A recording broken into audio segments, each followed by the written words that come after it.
자, 여러분 안녕하십니까? 반갑습니다. 이제 조금 날씨가 풀렸죠? 예, 이제는 큰 추위는 좀 지나갔지 않나 그렇게 생각됩니다. 오늘은 창조신앙 제 세 번째, 지난주에 좀 남았는데요. 그쪽은 좀 뛰어넘고 창조신앙 세 번째, 창조신앙과 남은 자손의 정체성이라는 제목을 선택해 봤습니다. 자, 우리가 말씀 성구, 우리 다 같이 한번 읽어볼까요? 용이 여자에게 분노하여 돌아가서 시작. 용이 여자에게 분노하여 돌아가서 그 여자의 남자처럼 곧 하나님의 계명을 지키며 예수의 증거를 가진 자들로 더불어 싸우려고 바다 모래 위에 섰더라. 성도들의 인내가 여기 있나니 하나님의 계명과 예수 믿음을 지키는 자니라. 예, 계시록 14장 12절 말씀. 네, 제가 여러분께 말씀을 드리지만 이 성구는 앞으로도 계속 여러분께서 이제 읽혀지고 아마 제가 읽으리라고 생각이 듭니다. 이번 주는 남은 자손의 정체성, 그리고 이제 하나님의 계명에 대해서 말씀을 하는데요. 너무 율법 이야기만 하니까 좀 약간 무슨 생각이 드는가 하면 이게 좀 미안한 생각 내지는 자꾸 목사님 율법만 얘기할까, 그런 말씀을 하는 듯한 그런 감이 좀 들어서 마음이 약간 부담이 돼요. 그런데 사실 율법 이야기를 아주 잘 해야 되는 것이에요. 자주 해야 되고 그 율법 이야기가 거슬림이 없어야 되는 것이 원칙인 것이죠. 그래서 지난주에 십자가에 관한 이야기 좀 많이 했잖아요, 제가. 예. 근데 여러분, 십자가에 관한 이야기를 제가 많이 했다고 해서 십자가를 나타내지는 않은 거예요. 그렇다고 십자가 얘기를 하지 말라는 얘기 아닙니다. 우리 십자가를 잘 이렇게 명상하고 또 이야기하고 또 그래야만 되죠. 예. 그런데 십자가는 내 삶으로 드러나야 돼요. 그러니까 십자가를 이야기함과 동시에 십자가가 삶으로 나타내져야 되는 것이에요. 그게 진짜입니다. 예. 그래서 내 삶 속에 정말 십자가가 나타내어지는가? 근데 그것은 내가 나타내지는 것이 아니라 아주 자연스럽게 나타내지게 되는 것이죠. 제가 여성은 아니기 때문에 애를 낳아보지는 않았잖아요. 그런데 그렇대요. 모유를 먹이는 엄마는 이 때가 되면은 이렇게 모유가 젖이 돈다고 얘기하는 것 같아요. 예, 그래서 때가 되면 이렇게 젖이 돌아서 아이한테 젖 먹을 시간이 됐구나 라는 것을 뭘로 느껴요? 몸으로 느껴요. 그래서 더 이상 있으면은 통증이 온다고 하는데 사실이에요? 네, 통증이 온다는 것이에요. 근데 중요한 건 뭔가 하면 그 시간 되면은 아이도 배가 고플 거예요. 조금 더 참으면은 울어. 그게 다 맞게 돼 있어요. 예. 제가 또 손주 얘기를 또 하나요? 제가 손주를 일주일 정도는 안 보고는 견딜 수 있어요. 근데 2주 정도 안 보면 그때는 이 몸이 못 견뎌요. 이게 더 이상 견딜 수가 없어요. 그래서 봐야 돼요. 보고 안아주고. 그 녀석은 그런지 모르겠어요. 근데 여러분, 십자가가 그런 거예요. 예수님께서는 이제 더 이상 견딜 수가 없어요. 그러니까 이 몸으로 십자가를 나타내시기 위하여 더 이상 견딜 수가 없어서 이 땅에 오셔서 십자가에 달려 돌아가신 거예요. 이제 더 이상 견딜 수가 없으셨기 때문에 때가 참에 이 땅에 오신 것입니다. 그게 십자가예요. 예. 그럼 여러분 십자가가 근데 예수님께서 내가 다시 오시겠다라고 말씀하셨잖아요. 갈릴리 사람들아 어찌하여 서서 하늘을 쳐다보느냐. 하늘로 올라간 모습 그대로 내가 다시 오실 것이다. 다시 올 것이다 라고 약속했어요. 여러분 때가 되면 도저히 예수님께서는요 견딜 수가 없어요. 예, 그게 재림이에요. 그게 도저히 더 이상 몸으로 견딜 수가 없어요. 그래서 이 땅에 오시는 겁니다. 그런데 그때쯤에는 당신의 백성들은 더 이상 이 땅에서 어떻게 할 수 없어요? 견딜 수가 없어요. 예. 이제는 정말 하늘나라 갈 수밖에 없는 처지가 되는 것이잖아요. 그래서 예수님의 재림이 맞이하게 되는 거예요. 여러분, 십자가가 그렇고, 재림이 그래요. 우리가 이게 느껴지고, 움직여지는 거예요. 네. 그게 통증으로 와닿는 수도 있죠. 여러분, 그래서 통증으로 와닿는 것은 우리가 이 땅에 살면서 핍박이 많으면 많을수록 예수님께서 다시 오실 때가 가까웠다 생각하시면 돼요. 정말 세상이 혼란스럽고, 예. 그리고 이 죄악, 그러니까 앞으로 뭐 코로나다, 뭐 정말 잘 사는 듯 하지만 뭔가 불안한 일들이 자꾸만 벌어지고, 자꾸만 삶이 잘 사는 듯 하지만 뭔가 삶이 괴롭고 힘들고, 여러분, 그런 일이 자주 오면, 여러분, 예수님 때가 가까웠다라는 것을 여러분, 느끼시기 바랍니다. 느끼게 되어 있어요. 예. 예수님께서 말씀하셨잖아요. 인자의 때가 가까웠다라고 말씀하시고 계세요. 예. 그래서 우리의 삶 속에서 그런 일들이 나타나게 되어 있습니다. 우리 다니엘서를 공부하면서 다니엘서 2장에 제가 말씀을 드렸지만은 2장 발가락이 무엇으로 되어 있어요? 철과 진흙으로 되어 있어요. 철은 뭔가 확실한 것 같아. 뭔가 무너뜨리지 못할 그런 아주 강력한 힘을 지닌 것 같아요. 그런데 철만 되어 있는 것이 아니라 뭐가 되어 있다고요? 철과 진흙이 되어 있어요. 그것뿐만 아니라 이 비중이 어떻게 되어 있어요? 위로 올라갈수록 무겁고 밑으로 갈수록 가벼우면서도 거기다 또 진흙이에요. 섞여 있지만은 못하지 못하더라? 합하지 못하더라. 섞여 있지만 불안해요. 그게 요즘 세상입니다. 언젠가는 쓰러지게 되어 있는 것이 지금 세상이에요. 네, 그 성경 말씀이죠. 그래서 여러분, 그래서 남은 자손의 정체성이 무엇인지 우리가 좀 생각해 봐야 되겠죠. 자, 여기 보세요. 남은 자손의 제사 정체성. 하나님의 계명을 뭐 하는 것이다? 지키는 것이다. 네, 지키는 것이다.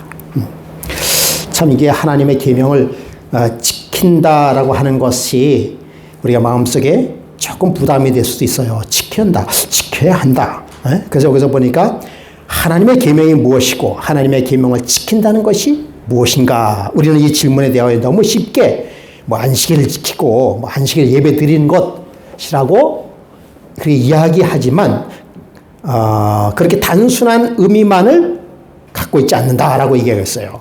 물론 하나님의 백성이 안식일 예배를 드리는 것은 남은 자손이 해야 할 일이 분명하지만 그러나 하나님의 계명을 지키는 문제에 관한 진리를 파악하면서 우리는 왜 하나님의 계명을 지키려고 하는가? 또 나는 하나님의 계명을 지키려고 하는가에 관한 물음에 대한 깊은 질문에 대한 답이 있어야 된다라고 하는 것입니다. 예. 그래서 여러분 정말 하나님의 계명, 하나님의 율법이 도대체 뭘까? 예.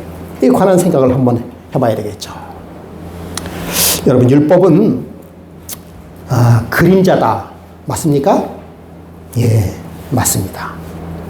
율법은 종의 역할이다. 맞습니까? 예, 맞습니다. 그런데 여러분, 율법이 그림자로서 끝난다. 율법은 종의 역할만이다라고 얘기하면 틀려요.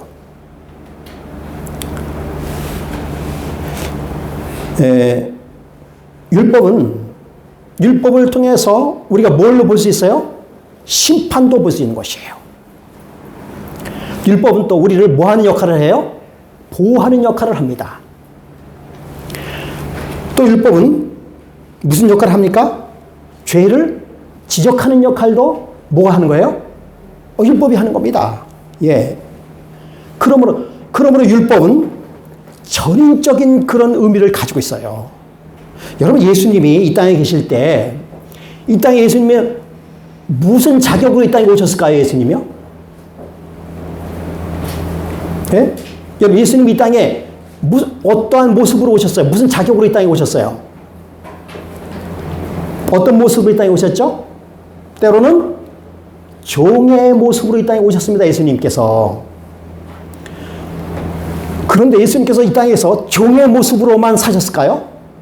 아니에요. 예수님의 모습에서 정말 섬김의 종의 모습도 보였습니다. 특별히 아버지 하나님을 섬기는 일에는 정말 우리 인간의 말로 얘기하면 정성을 다해서 섬겼습니다. 그런데 예수님은요, 그러한 모습으로만 사신 것이 아니라 이 땅에서도 심판자의 모습으로도 사셨습니다. 그리고 대제사장의 모습으로도 사셨어요. 왕의 모습으로도 사셨습니다. 네. 여러분, 그러므로 율법도 그러한 의미가 포함되어 있는 것입니다. 그러므로 여러분, 율법은 영원합니다. 그러므로. 자, 그런데 우리가 이것을 좀, 계명과 율법의 차이가 우리 필자는 있다고 얘기하고 있어요. 계명과 율법의 차이가 있다. 자, 그 계명과 율법의 차이가 어떠한 차이가 있는지 한번 우리가 살펴보도록 하겠습니다. 자, 우선 세상적인 계명과 하나님의 계명이 분리된다. 구별할 수 있어야 된다라고 얘기하고 있어요. 자, 여러분, 세상적인 계명과 하나님의 계명의 차이가 뭘까요? 뭘 보고 세상적 계명으로 얘기하고 하나님의 계명이라고 얘기할까요? 계명을 사전적인 의미로 어떻게 얘기한다고요? 계율과 명령 또는 어떤 사회나 집단에 속한 사람들이 꼭 지키도록 요구하는 규정을 계명이라고 얘기하고 있어요. 그렇죠? 예. 그런데 여러분, 우리가 일반적으로는 세상의 법을 한번 생각해 볼까요? 그러니까 일반적인 법의 개념은 어기면 뭘 받아요? 처벌을 받아요. 예. 그 다음에 이기적인 동기가 있다. 또 문자적 준수를 해야 된다. 그래서 우리가 요즘에 새로운 법이 많이 생기잖아요. 그죠? 무슨 법이 생기죠?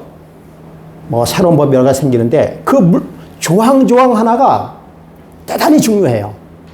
거기에 조항에 이 조사가 어떻게 들어갔느냐에 따라서 형량이 줄어들기도 하고 늘어나기도 하고 그런 것이 세상적 법은 아주 철저한 것입니다. 예. 그래서 요즘에 코로나 법도 아주 상세하잖아요. 요즘에 거리두기가 2.5단계에서 몇 명 이상 모이면 안 되죠? 예, 5명 이상 모이면 안 돼요. 예. 그런데 집안에서 5명 이상이 어떻게 모이느냐? 그래서 시부모는 둘인데 자녀가 넷이다. 이게 법이 어떻게 되냐? 이런 까지 지금 그 아주 조항에 따라서 달라지고 있습니다. 문자적인 준수적인 것이 있어요. 자, 그렇다면 하나님의 계명과 사람의 율법의 차이는 도대체 뭔가? 그 차이는 여러분 여기서 보면 처벌 규정이 무서워서 지키는 사회법 개념이 우리의 무의식 사고 속에 계명의 개념으로 강하게 자리 잡고 있다라고 얘기했어요. 그러니까 우리가 하나님의 율법을 못 지키면 뭐하고? 뭔가 벌을 받고 하는 그러한 인식이 강하게 자리 잡고 있다는 것. 그것이 하나님의 율법을 세상적 율법으로 이해하는 것이에요. 예. 그러므로 여러분, 그래서 우리가 그렇게 할 때 우리 율법에 대한 마음의 부담감이 뭐 하는 거예요? 커지게 되는 것이에요. 그 여러분, 제가 문제를 하나 낼까요? 율법이 나에게 부담감을 느낀다. 그래서 이거 정말 지키려고 한번 노력한다. 잘 되든지 안 되든지 잘 안 될 거예요. 예. 여러분, 그게 잘못일까요? 예? 어떻게 생각하세요? 율법을 지키려고 노력하는 것 잘못일까요? 우리 이양주 지사님, 내가 율법을 지키려고 노력하는 것 잘못일까요? 아니에요? 아니라고 그러셨어요? 예. 그래요. 글쎄, 이게 여러분도 다 그렇게 생각하는지는 모르겠습니다만 저도 그렇게 생각하고 있어요.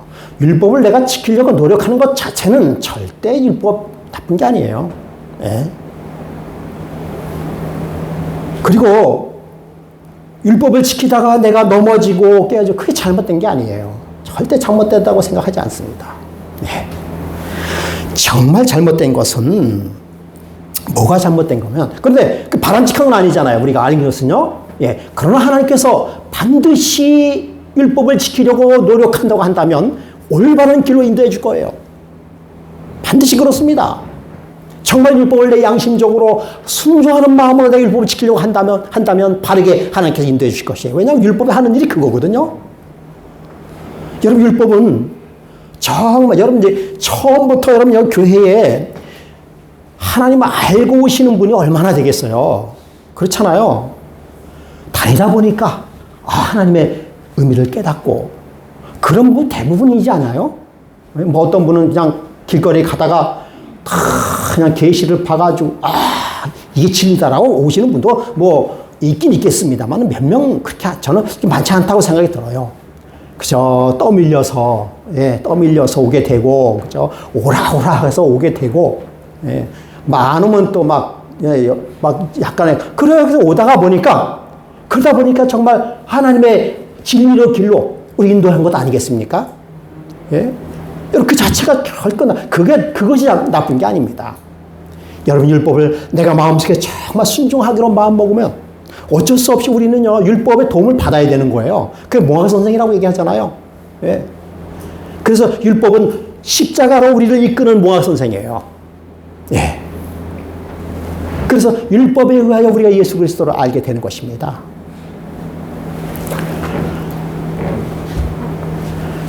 그래서요, 하나님의 계명과 하나님의 율법의 차이를 조금 말씀을, 하나님의 계명은 뭐고 하나님의 율법은 뭐냐?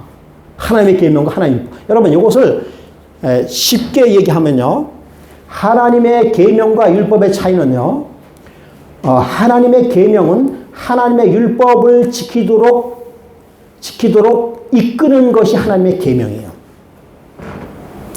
저도 이걸 확실히 구별하지 못했습니다. 사실 하나님의 계명이나 하나님의 율법이나 같은 거예요. 같은 것이지만, 그러나 하나님의 계명이 하나님의 율법으로 인도한다는 거예요. 그러니까 하나님의 율법은 어떻게 보면 총괄적인 의미를 가지고 있고요. 하나님의 계명은 어떤 핵심적인 것을 가지고 있어요. 대표적인 하나님의 계명이라고 뭐라고 볼 수 있어요? 십계명이라고 볼 수 있습니다. 예. 그러므로 하나님의 계명은 전반적인 의미를 다 포함이 되어 있다라고 하는 것입니다. 여러분, 우리가 하나님의 율법, 우리 교단에서 율법을 가지고 있을까요?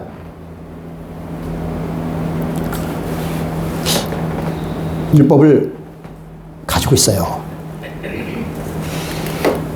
한번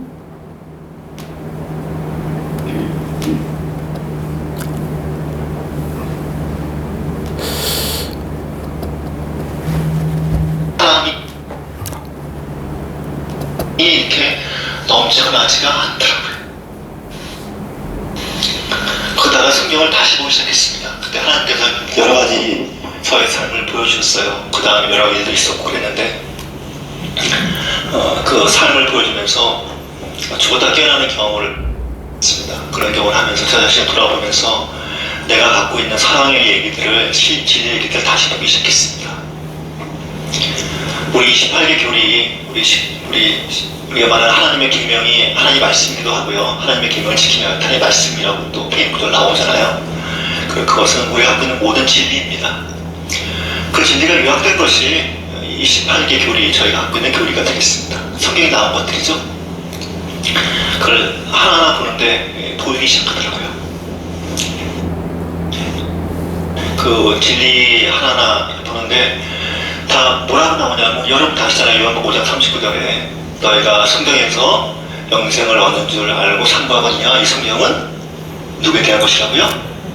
나에게 대한, 주님에 대한 것이라고. 그러면서 이 진리 하나하나, 28개 하나하나, 그 구석구석에 있는 모든 거 하나하나가 다 예수님 얘기구나. 예수님이 나한테 하나는 사랑의 기별들이구나. 제가 언젠가는 한번 시간이 되면 이것을 글로 쓰는 것이 제 소망입니다. 유튜브 만들고 또 소망이 있기도 하고 합니다. 그 사랑의 얘기를 3일째부터 제 3일째 사랑의 얘기를 푸는 그 레퍼토리들이 있어요.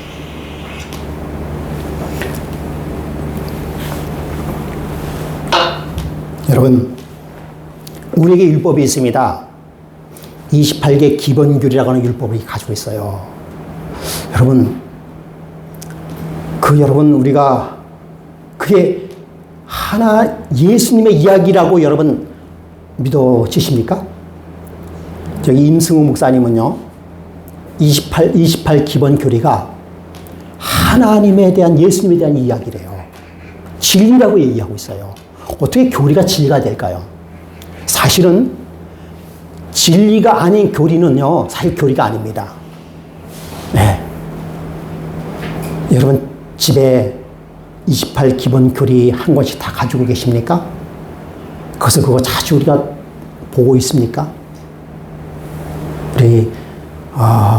이 정체성이라고 하는 것 중에서 하나가 정말 과연 우리가 우리 것을 정말 애용하고 믿고 의지하고 그리고 보고 있느냐라고 하는 심각한 문제도 돌이켜볼 필요가 있는 것이죠. 예. 어느 날 제가 성경책을 이렇게 들고 이렇게 나가는데 서화도 지사님이 그래요. 목사님, 성경책을 왜 이렇게 들어요? 그러더라고요. 순간적으로 당황했어요. 저 지사님이 왜 이런 말씀을 하실까? 그러니까 이 성경책을 이렇게 드는 모습이 보기가 안 좋았나? 여러분, 제 모습 중에서 가장 좋은 모습이 어떤 모습인지 한번 여러분 보세요. 이거 놓고 가야죠.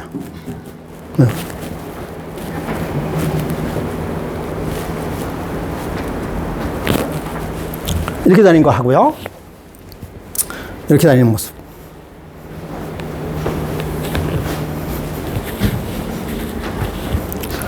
그 세 번째.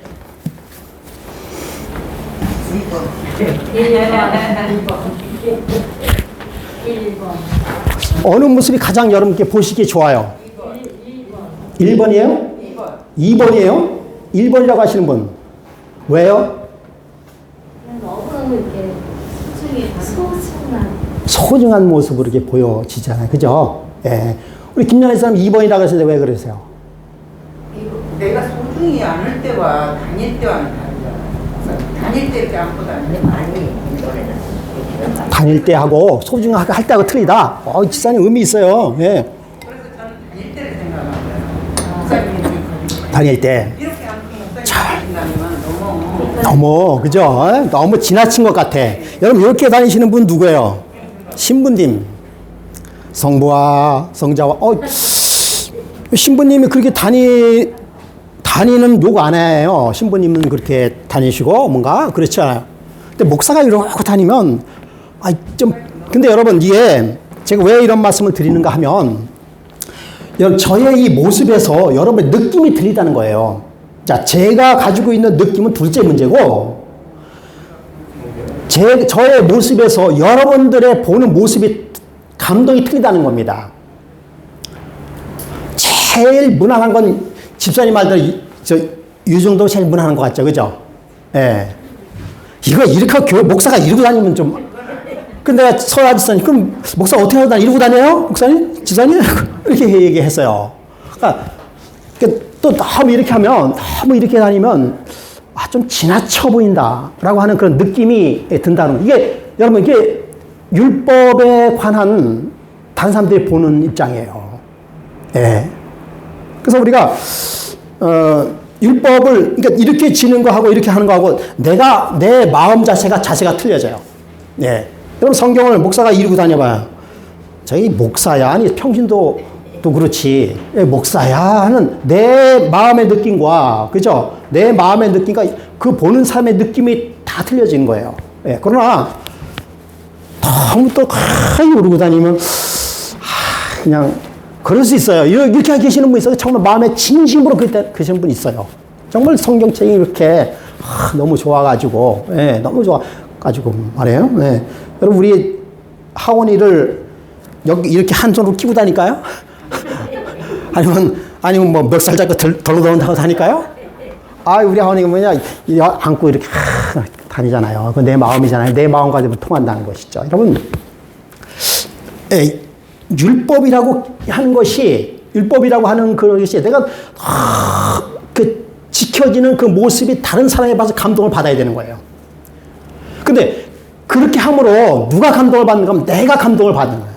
여러분, 내가 아무리 내 성경을 100번 읽고 막 하더라도 내 성경을 스스로 이렇게 하고 막 다녀봐요. 그러면 그 좋은 성경에 대하여 누가 손해를 보는가? 내 스스로가 손해를 보고요. 그렇잖아요. 그 다음에 그 장면을 보는 다른 사람들도 손해를 보는 것이잖아요. 예. 여러분, 율법적인 행위와 율법적인 삶이 바로 그런 것이에요. 여러분, 율법대로 산다고 하는 의미는, 율법대로 산다는 의미는 다른 사람이 봐서 나에게 뭐가 되어야 되는 거예요? 감동이 되어야 돼요. 감동이 되게끔 되어 있어요. 그러나 어떤 면에서 너무 지나치게 되면 인상을 찌푸릴 수 있다는 거예요. 그 인상이 찌푸려질 때 다는 아니지만, 우리 사람의 마음을 다 알겠어요? 다는 아니지만 나도 그럴 수 있다고 하는 것이죠. 네. 그것이 여러분의 삶 속에서 지켜지는 그런 율법이라고 하는 것입니다. 율법. 예. 그럼 율법은 어떤 그 행위적인 모습, 그렇죠? 행위적인 모습이 율법, 남이 보기에 율법주의적 이런 거 보이잖아요. 그러니까 너무 말에 이렇게 하고 다니고 그러면 율법주의적처럼 보일 수도 있다는 것이잖아요. 예. 또 그럴 수도 있어요. 그런 모습들이 유대인들에게 그런 모습이 보였어요. 실질적으로 다닐 때는 말이에요. 막 거룩함이 철철 흘러 넘쳐요. 기도할 때 어떻게 기도해요? 하나님을 다 보면서 다 들으면서 하죠.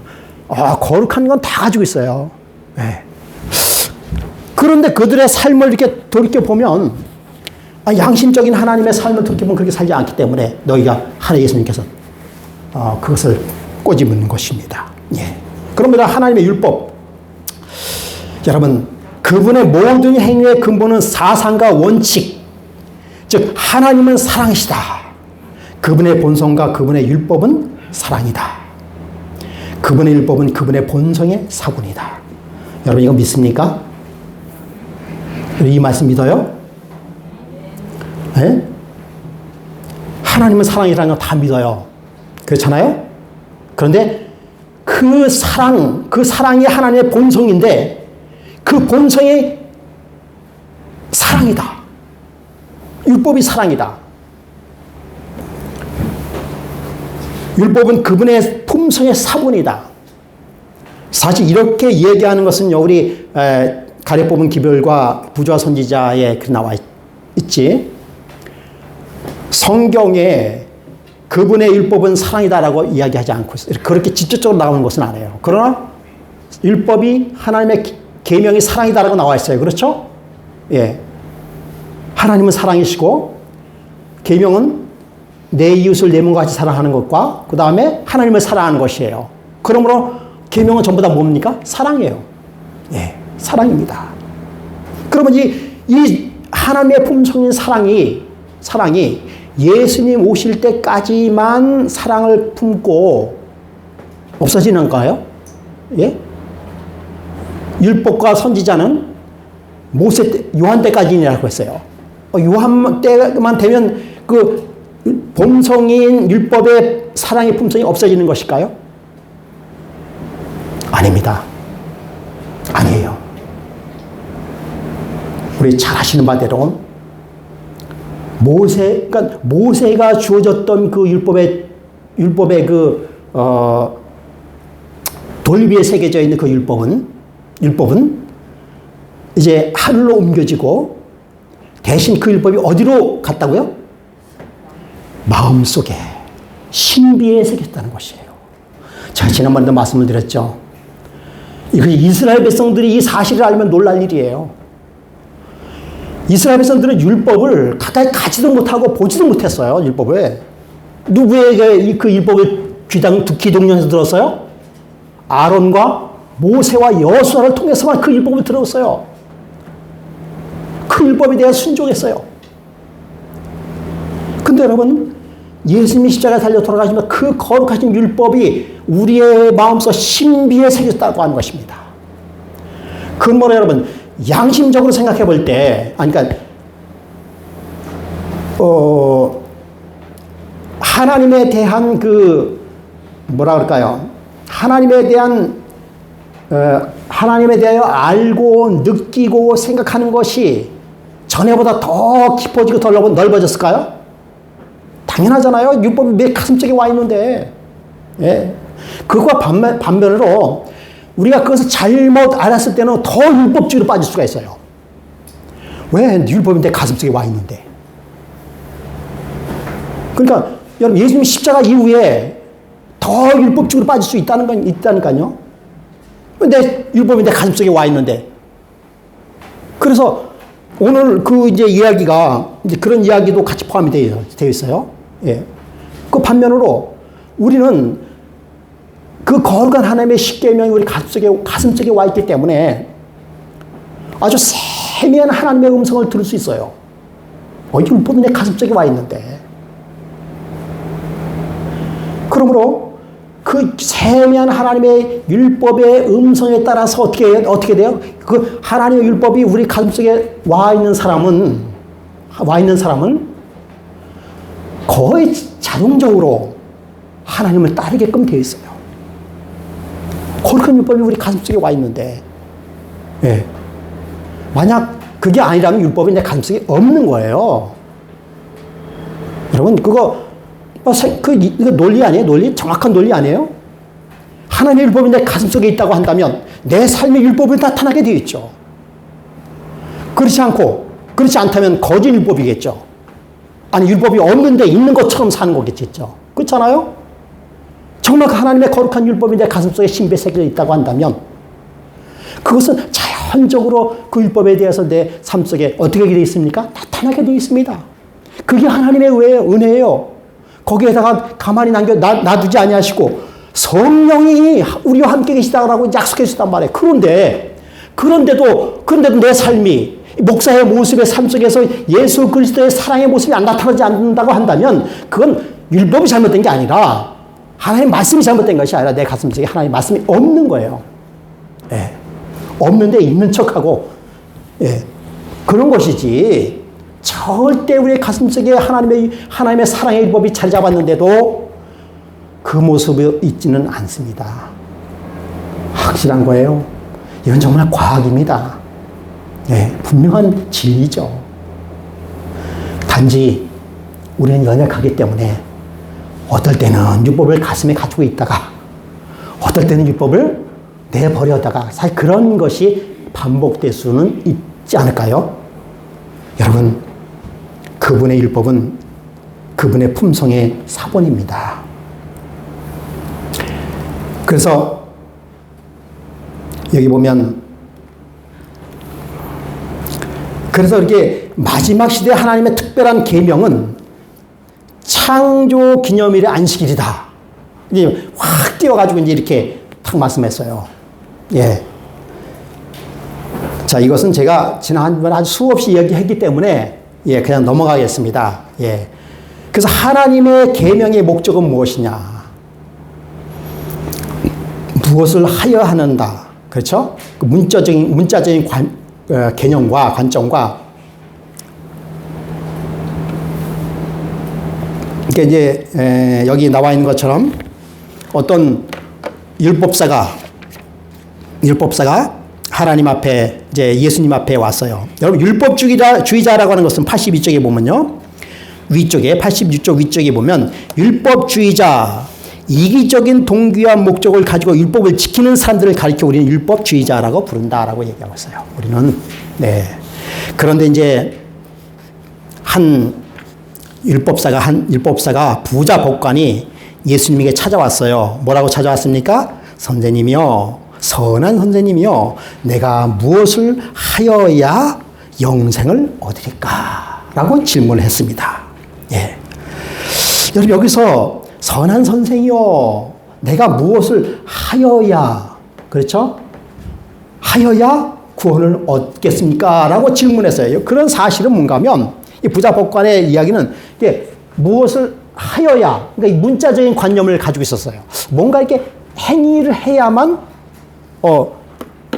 영생을 얻을 수 있습니까? 라고 하는 것이죠. 근데 그 뒤에는 뭐가 포함이 되어 있는가 하면 나는 이렇게 뭐 했다? 행하고 있었다. 라고는 그 의미가 거의 뒤에 같이 포함이 되어 있는 것입니다. 그때 예수님께서 뭐라고 말씀하셨습니까? 내가 어찌하여 나를 선하다 일컫느냐? 하나님 한 분 외에는 선한 이가 없느니라. 라고 말씀하시면서 또 내가 계명을 안 하니 간음하지 말라, 살인하지 말라, 도둑질하지 말라, 거짓 증거하지 말라, 내 부모를 공경하라 하였느니라. 계명을 지키라는 예수님의 대답에 반색하며 그것들은 내가 어려서부터 다 지켰나이다 라고 해요. 어려서부터 다 지켰다 라고 해요. 네. 그래서 이 부자 법관은 뭘 얘기하는가 하면 내가 어렸을 때 그것을 뭐 했다? 다 지켜왔다라고 하는 것입니다. 그래서 이제는 뭐 했다? 이제는 더 이상 지킬 법이 없다라고 얘기하고 있어요. 예. 다 지켰다라고 하는 것입니다. 다 지켰다고 하는 것이에요.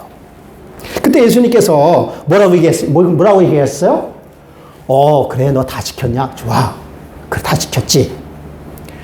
그런데, 그러면, 내게 아직도 한 가지 부족한 것이 있으니, 내게 있는 것을 다 팔아서 가난한 자에게 주라. 라고 얘기했어요. 다 팔아서 주라. 여러분, 이 부자 법관이 어디에서 머뭇거렸을까요? 어디에서 머뭇거렸을까요? 부자 법관이 그동안 선한 일을 했을까요? 안 했을까요? 했어요. 율법 다 지켰다고 했잖아요. 이 부자 법관은 남들이 알 정도로 다 선한 일을 많이 해왔어요, 그동안. 그런데 왜 이 부자 법관이 근심하여 떠났을까요? 왜 떠났을까요? 네? 일 다 했는데, 그러면, 주여, 내가 이렇게 다 일을 했습니다. 이렇게 선한 일 뭐 다 했습니다. 라고 얘기하지 않고 근심하여 떠났다라고 얘기했는데요. 여러분, 왜 근심하여 떠났을까요? 네? 네? 예. 거기에는요, 뭐가 들어가 있어 그런가 하면 다자가 들어갔어요. 다 팔으라는 거예요. 다 팔으라. 그러니까 그 다 팔으라고 하는 그 개념은 뭔가 하면, 그러니까 율법적인 행위로 이해하는 거예요. 다 팔면 나 그 많은 재산 다 어떻게 해라고 하는, 이건 행위적인 표현. 그러니까 예수님께서는 뭘 얘기하는 거면 지금 현재 네가 가지고 있는 거 다 팔으라고 하는, 글쎄 그런 의미도 있겠지만 사실은 뭐예요? 그의 전 생애를 다 누구에게 바치라는 것입니까? 예, 하나님께 바치라고 하는 의미가 포함이 되어 있어요. 그런데 이 사람은 뭘로 지켜야 한다라고 하는 지켜야 한다라고 하는 거기에 관점이 있어. 지금까지 그렇게 해왔기 때문에. 아니, 그럼 내가 주면 다 팔면 어떡하냐, 이거. 다 팔면. 다 주면 어떡하냐라고 하는 어떤 지켜야 된다고 하는 그런 행위에 거기에 포함이 되어 있어요. 그러나 하나님께서는 가지고 있는 걸 다 파는 그런 것이 목적이 아니고요. 그런 목적이 아니라 이웃의 사랑을 다 그의 삶 속에서, 전적인 삶 속에서 뭐가 있는 거예요? 이웃의 사랑에 관한 전적인 삶을 얘기한 것입니다.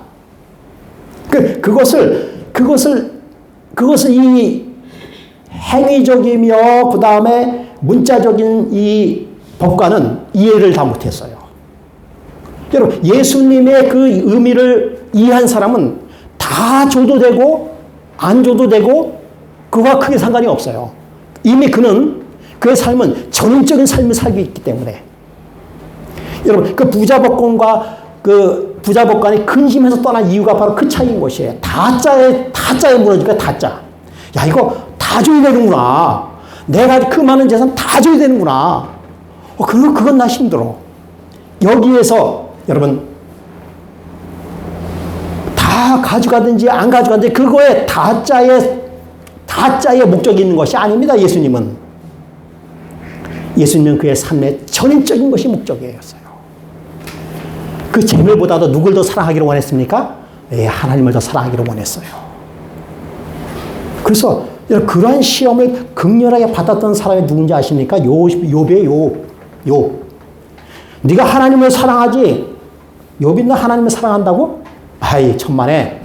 사랑하는 이유가 뭔가 하면 바로 재물 때문이야. 재물 때문에. 하나님께서 축복해 줬기 때문에. 그거 다 뺏어봐요? 여러분, 그러나 욥은 하나님을 사랑하는 그 사랑이 전인적인 사랑이었어요. 전인적인 사랑. 재물을 다 주고 안 주고의 그런 문제가 아니었어요. 그의 삶 전반적인 모든 것이 사랑이었어요. 그래서 재물을 가져가 봤어요. 그래도 욥은 끄떡 없어요. 그러면 그렇지. 그럼 자식이 축복하는 게 자식도 다 가져갔어요. 그래도 욥은 하나님에 대해 원망하지 않았습니다. 그것 때문에 하나님을 원망하지 않았어요. 내가 욥을 유의하여 보았느냐라고 하는 것이죠. 여러분, 계명에 순종한다라고 하는 것은 그겁니다. 계명에 순종한다는 것은 거기에 지켜야 한다고 하는 그것에 얽매여서 살았던 사람이 누군가 하면은 바로 부자복권이죠. 예. 하나님의 계명 곧 하나님의 율법을 지키는 길. 자, 여러분, 여기서 하나님의 율법을 지킬 수 있도록 제시한 두 계명이 있어요. 이번엔 율법사입니다. 율법사가 비슷한 내용이에요. 누가복음 10장에 어떤 율법사가 일어나 예수를 시험하여 이르되 선생님, 내가 무엇을 하여야 영생을 얻으리까? 여러분, 이 율법사는 뭐 전문일까요? 무엇에 대한 전문가일까요? 예, 율법의 전문가입니다. 예수께서 이르시되 율법에 무엇이라고 기록되어 있으면 내가 어떻게 읽었느냐? 대답하여 가라되 내 마음을 다하며 목숨을 다하며 뜻을 다하며 힘을 다하며 뜻을 다하여 주 너희 하나님을 사랑하고 또 내 이웃을 내 몸과 같이 사랑하다 하였나이다. 예수께서 이르시되 내 대답이 옳도다. 이를 행하라 라고 얘기했어요. 이를 행하라. 그 다음에 이제 마태복음 22장에 한 율법사가 또 나타났습니다. 같은 분인지 다른 분인지 구별은 안 가지만 마태복음 22장에 선생님, 율법 중에 어느 계명이 크니까? 이것은 한 율법사가 예수님을 뭐 하기 위하여? 시험하기 위하여. 예수께서 가라사대 내 마음을 다하고 목숨을 다하고 뜻을 다하여 주 너희 하나님을 사랑하라 하였느니라. 이것이 크고 첫째 되는 계명이요 둘째는 그와 같으니 내 이웃을 내 몸과 같이 사랑하라 하셨느니라 라고 얘기했습니다. 여러분, 아까 누가복음 10장하고 마태복음 22장하고요 비슷한 내용입니다. 아주 비슷한 내용이에요. 그리고 율법사도 같은 율법사입니다. 또 그 사람이 그 사람인지는 확실히 모르지만 하여튼 율법사예요. 율법에 아주 정통한 사람인 것이죠.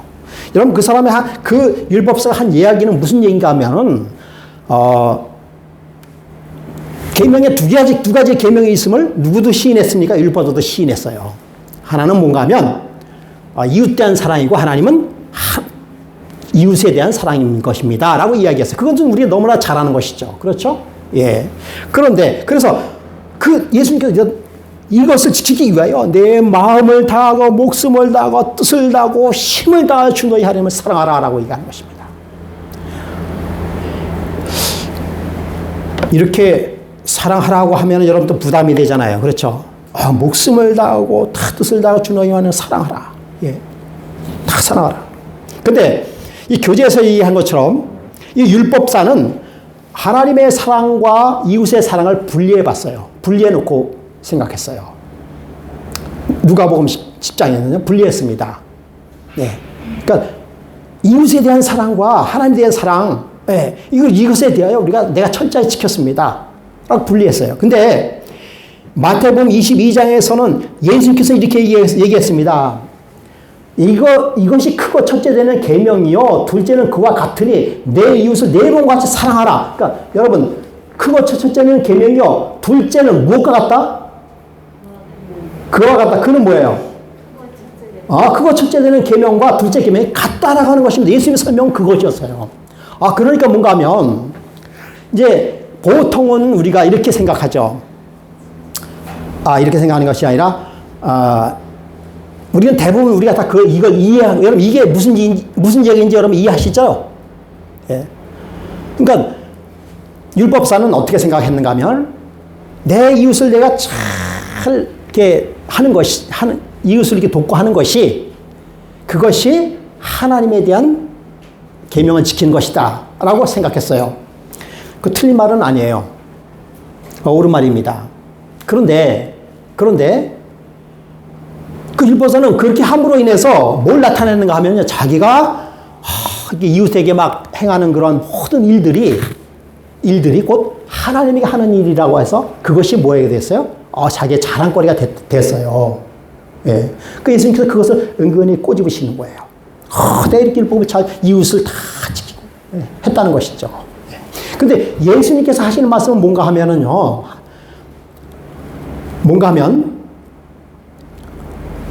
하나님은, 그러니까 너희 하나님, 내 마음을 다하고 목숨을 다하고 너희 하나님을 사랑하는 것이 크고 첫째 되는 계명이고, 둘째 내 이웃을 내 몸과 같이 사랑하는 것도 여기에 포함되어 있다라고 하는 것이에요. 그러니까 율법을 지키는 방법의 통로는 뭔가 하면 하나님의 계명, 하나님을 사랑하는 것이 곧 이웃 사랑이라고 하는 것입니다. 그것은 이제 여기서 이야기하겠어요. 자, 누가복음 10장과 마가복음이네요.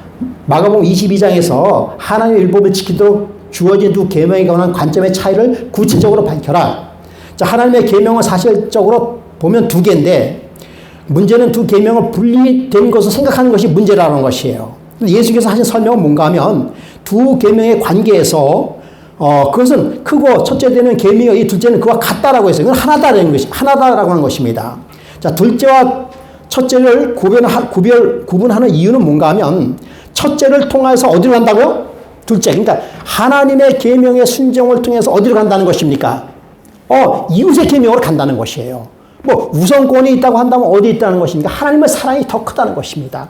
이 율법사들은 그걸 반대로 생각했어요. 반대로 생각하고 반대로 그렇게 행했어요. 여러분, 우리의 생애도 마찬가지예요. 우리가 하나님에 대한 극진한 사랑이 있을 때 자연적으로 그것이 어떻게 발전이 되는 줄 아시죠? 이웃에 대한 사랑으로 가는 겁니다. 그게 자동적으로 가게 되는 있어요. 예. 그래서 야고보서 2장 8절에 너희가 만일 경에 기록한 대로, 말씀에 기록한 대로 내 이웃 사랑하기를 내 몸같이 사랑하라 하신 최고의 법을 지키면 잘하는 것이니와, 그 다음에 로마서도 사랑은 이웃에게 악을 행하지 아니하니 그러므로 사랑은 율법의 완성이니라. 그 다음에 로마서 13장에도 피차 사랑의 빛 외에는 아무에도 짓지 말라. 예, 남을 사랑하는 자는 율법을 다 이뤘느니라 라고 하는 것의 이유는 뭔가 하면, 이미 그렇게 행하는 자는 하나님의 율법, 그러니까 하나님의 율법에 따라서 하나님의 사랑에 감동받고 하나님의 사랑에 가치 있는 자는 이웃을 사랑하는 것을 간다는, 그러므로 그것이 뭐다? 내 이웃을 내 몸과 사랑 최고의 법이 되고 율법의 완성이 됐다. 율법을 이루는 것이다 라고 성경은 이야기한다라고 하는 것입니다.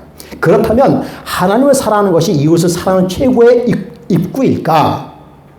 요한일서 4장 10절에도 하나님이 우리를 사랑하시는 절대적 사랑을 우리가 알고 믿었노니 하나님은 사랑이시라. 사랑 안에 거하는 자는 하나님 안에 거하고 하나님도 그 안에 거하느니라. 우리가 그를 사랑하면 그가 먼저 우리를 어떻게 했습니다? 여기는 절대적이란 말을 이제 지워놨죠. 그가 우리를 사랑하면 그러니까 그가 사랑하면 그가 먼저 우리를 뭐하니라? 사랑했다라는 것이. 우리가 이 계명을 주께 받았나니 하나님을 사랑하는 자는 또 그 형제를 어떻게 한다? 사랑한다라고 하는 것이. 그 이치를 우리 이거 다 아는 것 아니겠어요? 그 이치를 깨닫게 하기 위하여, 예, 말씀했어요. 그러나 율법사는 그걸 따로따로 설명하면서 이웃에 대한 사랑이 곧 누구의 사랑이다? 하나님의 사랑이라는 것을 뭐 했어요? 증거 다녔다고 하는 것이. 이것에 지나치면, 이것에 의의를 가지면 율법주의예요. 그래서 두 계명의 연결은 첫째 계명을 통해서 뭘로 가는 것입니까? 둘째 계명으로 가는 것이에요. 그러므로 여러분, 우리가 절대적 사랑, 사랑에 가지고 있는 세 가지 속성이 있어요. 관심, 동정심, 치유. 이게 이 세 가지가 하나님에 대한 절대적 사랑일까? 이 세 가지에 대해서는 다음 주에 연구하도록 하겠습니다. 여러분, 사랑의 색깔이 무슨 색깔일까요? 우리 최권진 선생님, 만약에 사랑을 색깔로 표현한다면 어떻게 표현할까요? 하수께서 최권진 선생님은 무슨 색깔로 표현하시겠어요? 대답 잘 하셔야죠?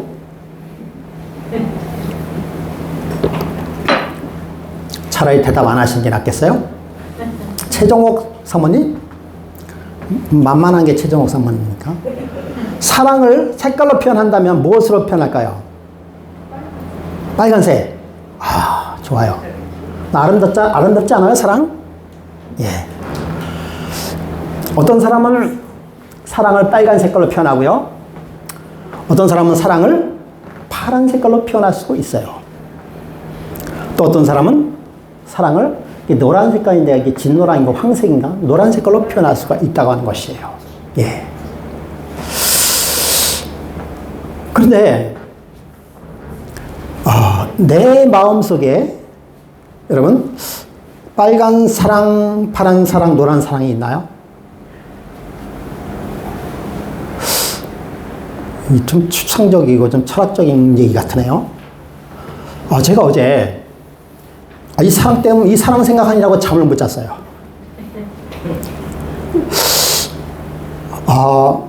지금 다니엘스 연구를 하잖아요. 여러분, 다니엘스 연구할 때 댓글을 달아달라고 제가 사정하는 이유가 뭔가 하면 그렇게 해야만 풍성한 이야기가 나오기 때문에 그래요. 우선 본문에 대한 이야기를 하고 본문에 따라서 질문을 잘 해주셔야 돼요. 질문은 무한한 그런 은혜와 또 새로운 그 지식과 해결 방법을 제시해 주는 게 질문이에요. 그래서 질문을 잘 하시는 분 참 좋아합니다. 얘기했죠? 제가 질문한다고 다 대답할 수 있는 건 아니라고요. 네. 정말 사랑의 색깔이 뭘까? 저는 어제 우리 신은경 지사님의 질문을 듣고 생각을 많이 했어요. 사랑, 빛나는 사랑.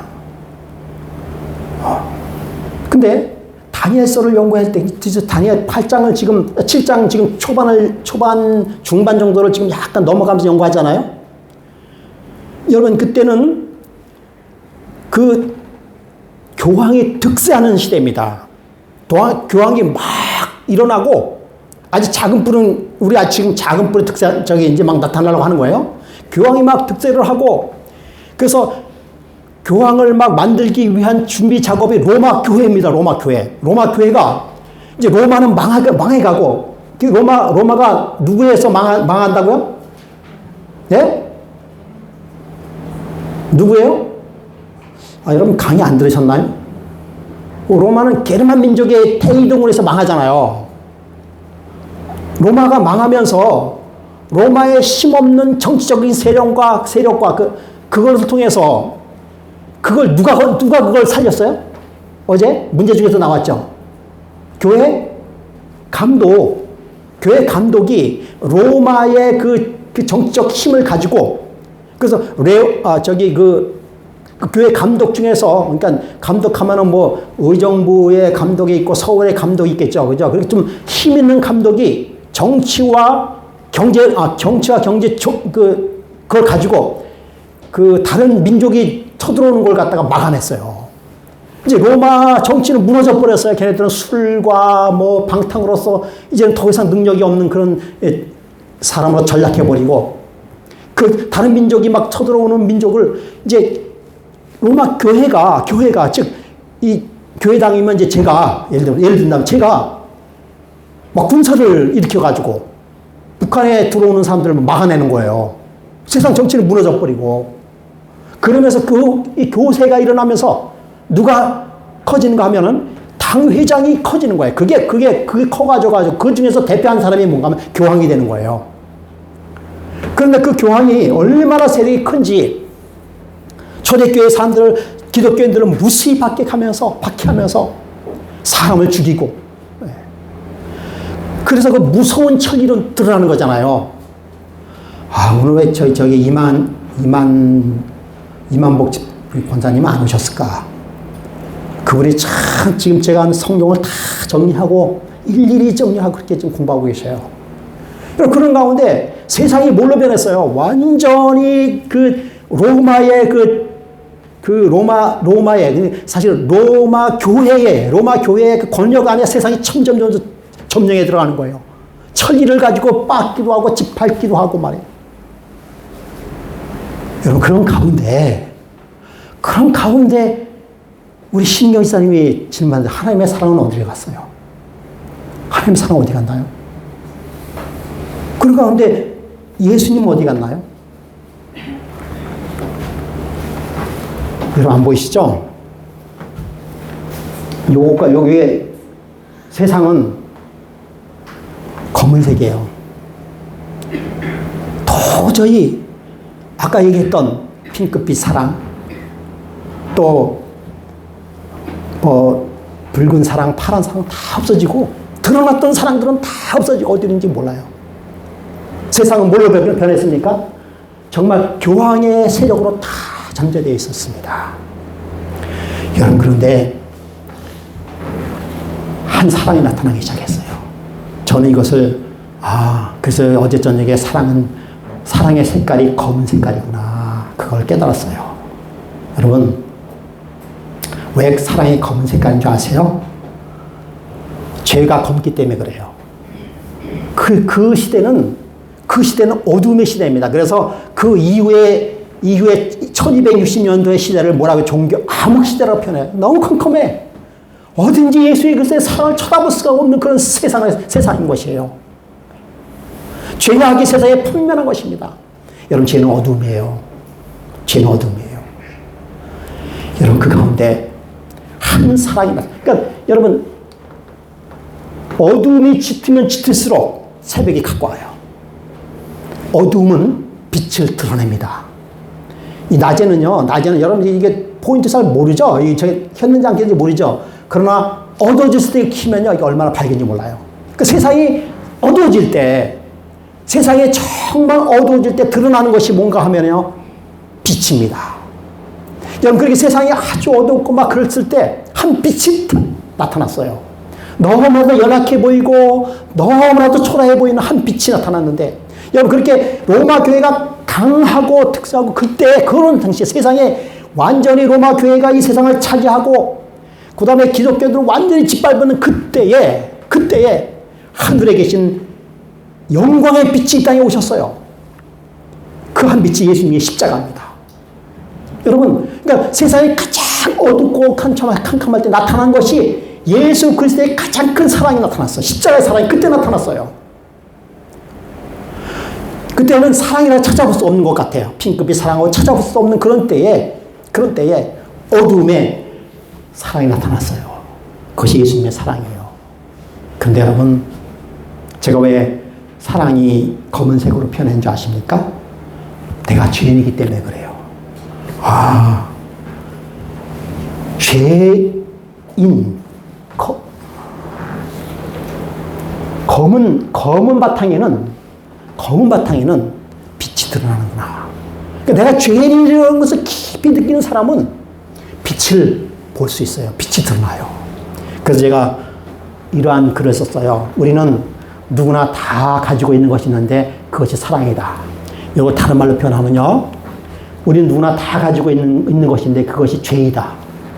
여러분, 우리는 예수 그리스도의 십자가 앞에 가까이 갈 때 우리가 죄인이라는 것을 느껴요. 내가 죄인이라고 사실을 느낄 때, 그때 우리는 뭘 가지고 있는지 아십니까? 그리스도의 사랑을 갖게 되는 것이에요. 그래서 성경은 이렇게 얘기했습니다. 우리가 아직 죄인 되었을 때, 우리가 아직 검은 그런 바탕이 되었을 때 그리스도께서 우리를 위하여 죽으심으로 하나님께서 우리에 대한 자기의 사랑을 확증하셨느니라. 아무것도 없을 때 그때 하나님께서 우리에게 사랑을 나타냈어요. 그래서 여러분, 사랑은 검어질 때 이렇게 사랑이 나타나요. 이게 검을 때 빛이 드러나는 것이에요. 제가 어제 생각하면서 작품을 만드는 건데요. 이 작품이 완성이 안 됐어요. 이럴 때 여기에 이제 진짜 밝은 빛을 이제 그려서 검을 때 내가 죄인이라고 생각할 때, 이거 왜 이래요? 내가 죄인이라고 생각할 때 뭐가 드러나는 것이에요? 빛이 드러나게 돼 있어요. 여러분, 이게 십자가 사랑이에요. 네. 여러분, 그래서 예수님의 재림은요, 죄인들이 맞이하는 거예요. 죄인들이 모여서 예수님의 재림을 맞이하는 것입니다. 그래서 예수님의 재림을 맞이하는 사람은 나도 죄인이라고 느끼고, 너도 죄인이라고 느끼고, 그런 사람들이 내 죄를 용서하신 그 사랑, 예수 그리스도의 사랑을 쫓아갈 때, 그때 예수님의 재림을 맞이하는 것입니다. 그 전까지 악인들은 나는 죄인이라고 생각하지 않아요. 네. 내가 어느 때 난 이런 착한 일을 했는데 내가 어느 때 당신이 나타났습니까? 라고 얘기한 것입니다. 여러분, 내가 정말 진정으로 죄인이라고 생각할 때, 그때 그리스도의 사랑이 우리의 가슴에 닿는 것입니다. 한 동영상을 한번 보겠습니다. 여러분, 이 동영상은 중국에서 나온 동영상이기 때문에 약간 그 컨셉이 있을 수 있어요. 어떻게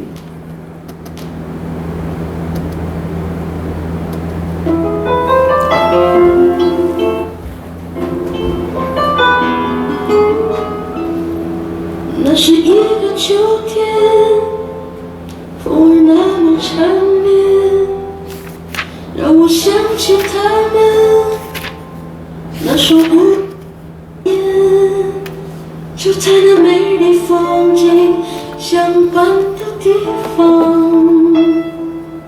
我听到一声巨响，振翅相呼，就是那个秋天。再看不到爸爸的脸，他用他的胸膛托起我重生的起点。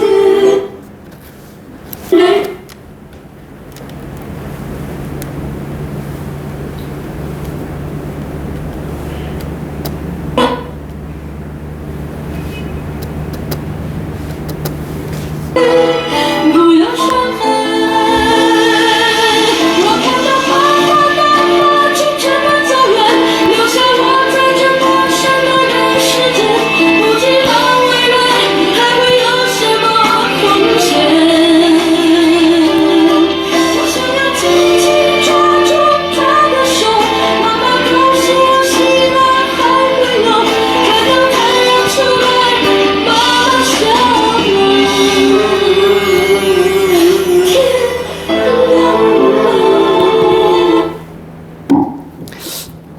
여러분, 이건 하나의 컨셉일지 모르지만, 그러나 정말 예수 그리스도의 십자가의 사랑을 아는 사람은 반드시 십자가가 겉으로 드러나게 되어 있습니다. 여러분, 그것이 다음 주에 배울 동정심, 관심, 그리고 사랑, 치유, 해결, 이런 것으로 드러나게 되어 있어요. 여러분, 그리스도의 사랑이 우리를 강권합니다. 그리고 그리스도의 사랑이 젖먹이를 가진 아기 엄마처럼 몸에서 신호가 오게 돼 있어요. 자연적인 것이, 그것은 숨길 수 없는 것이죠.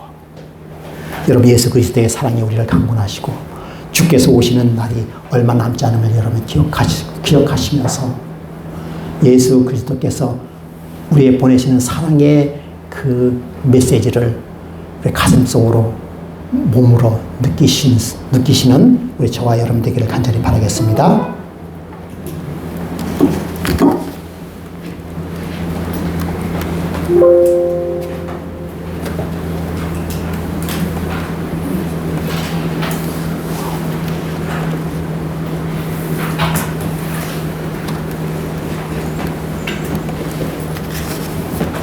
자, 우리 다 같이 일어서셔서 찬미가 479장 찬미하시겠습니다. 479장.